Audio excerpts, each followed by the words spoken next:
Orang tidak sejahat itu. Orang itu punya alasannya masing-masing ketika misalnya kita merasa bahwa orang itu lagi dalam posisi jahat nih, orang itu lagi jahat nih sama kita nih.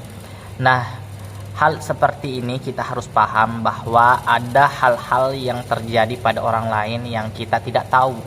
Ada hal-hal yang mungkin tidak bisa orang lain itu ceritakan ke kita, dan bisa jadi dengan alasan seperti itu, dengan kita tidak tahu alasan yang dia miliki, background kejadian atau masalahnya dia alami, kita tidak tahu, maka kita merasa bahwa orang ini melakukan yang namanya kejahatan.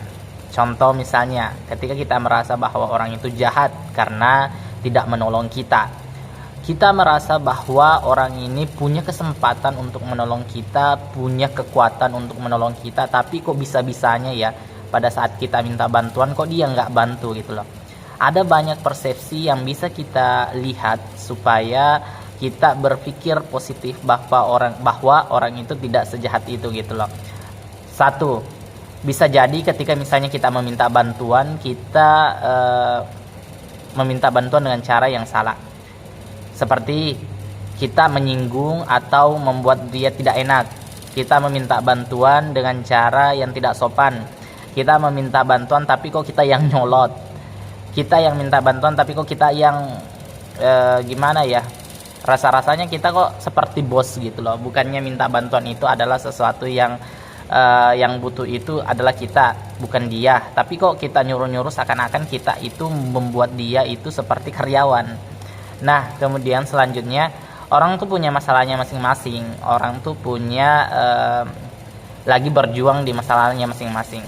Nah, dengan itu mungkin saja ketika misalnya dia punya masalah dan kita tidak tahu, dan pada saat bersamaan kita meminta tolong, ternyata dia tidak bisa, karena bisa jadi dia juga punya beban nih, tapi kita tambah bebannya, kita minta bantuan lagi yang akhirnya dia tidak bisa bantu kita.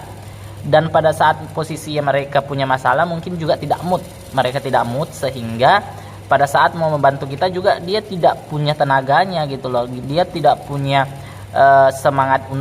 semangatnya untuk itu gitu. Jadi untuk bangkit yang dari namanya bad mood itu sangat sulit loh teman-teman, dan kita harus mengerti, dan orang-orang itu pasti juga punya masalah yang tidak semuanya dia harus ceritakan ke kita.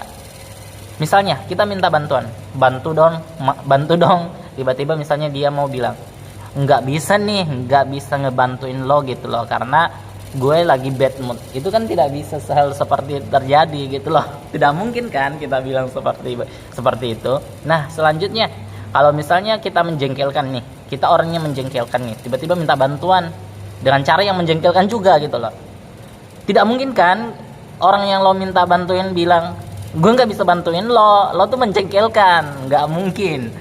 Dan kita harus mengerti itu semua. Kita harus tahu bahwa ternyata orang tidak sejahat apa yang kita pikirkan. Ada hal-hal yang terjadi sehingga orang itu melakukan hal yang seharusnya tidak seperti itu.